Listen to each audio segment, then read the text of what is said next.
What if the very qualities that make a man look powerful could make a woman seem difficult? What if confidence becomes arrogance, ambition becomes selfishness, and authority becomes aggression simply because the person displaying them is a woman?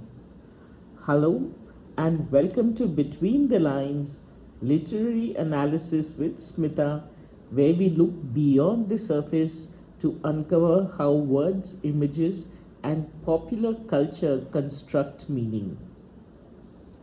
Today we are analyzing Taylor Swift's music video, The Man, a sharp piece of visual satire that exposes the double standards surrounding gender, power, and success. Together, let's examine Taylor Swift's music video, The Man, directed by Swift herself. The global issue we'll explore is the ways patriarchal societies restrict female agency through gendered expectations and norms. In The Man, Swift exposes a central contradiction within contemporary gender politics. The video's central visual conceit is gender reversal. Through prosthetics, costume, and performance, Swift herself becomes the man. This is significant because Swift does not merely describe gender inequality, she imaginatively inhabits masculinity to expose how society might respond differently to essentially the same individual once that individual is perceived as male. The opening sequence immediately establishes this idea through the mise-en-scène of corporate power.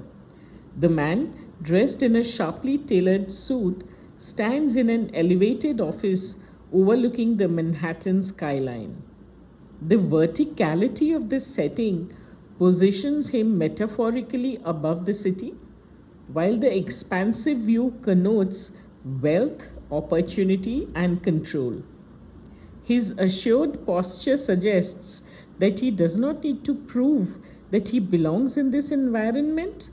Authority appears natural upon him.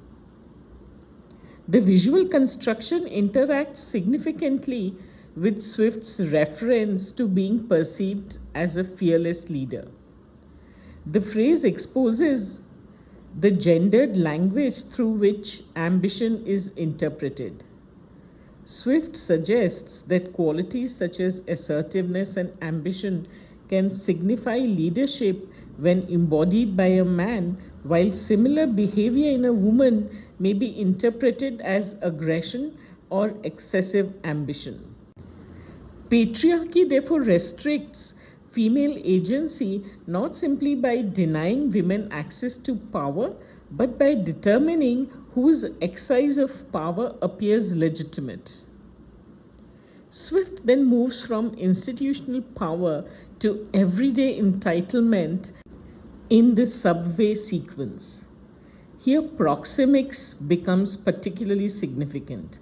The man spreads himself across the seat, occupying disproportionate physical space, while the passengers beside him are forced to contract themselves around him.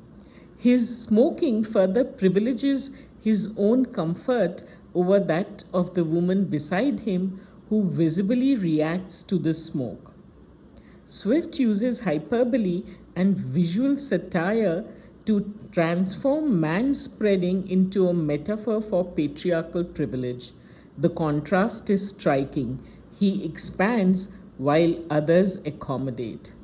Physical space consequently becomes symbolic of social space.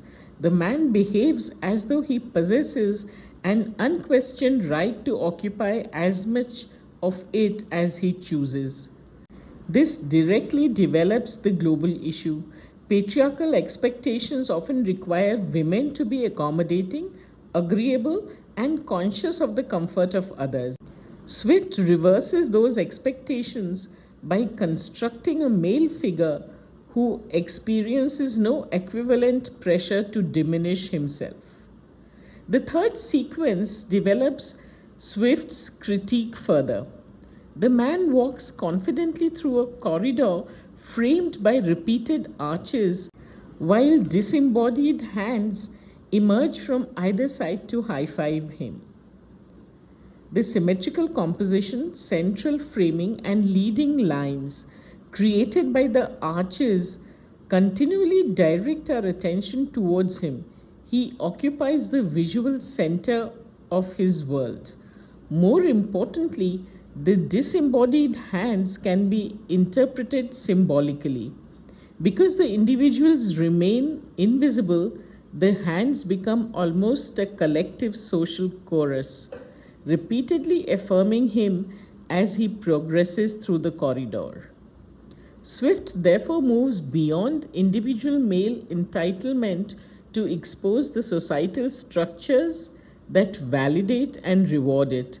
This creates a clear progression across the three sequences: power, entitlement, and finally, social validation. The man possesses authority, exercises that authority without restraint, and is then affirmed by the society surrounding him. This progression is reinforced by the song's repeated hypothetical premise. Swift imagines how her behavior and achievements might be interpreted if she were a man. The conditional construction is therefore itself an authorial choice. It turns the song into a counterfactual experiment in gender. What would change if the actions remained essentially the same, but the gender of the person performing them changed? Ultimately, the man suggests that contemporary patriarchy does not always restrict female agency through explicit prohibition.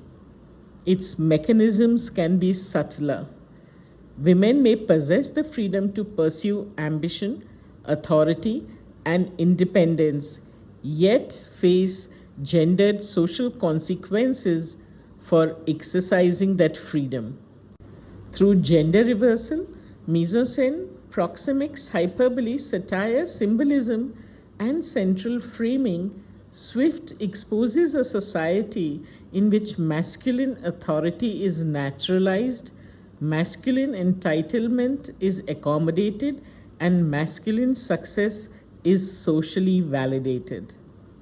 The restriction therefore lies simply not in what women are permitted to do, but in how women are judged when they choose to do it.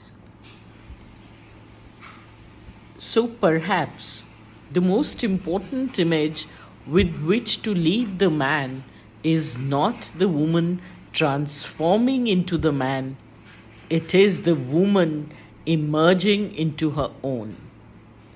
In the next episode, we will explore 2 music videos, Look What You Made Me Do, where Taylor Swift represents a refusal to continue performing an identity that others expect from her, and Bejeweled, in which she rewrites a fairy tale narrative.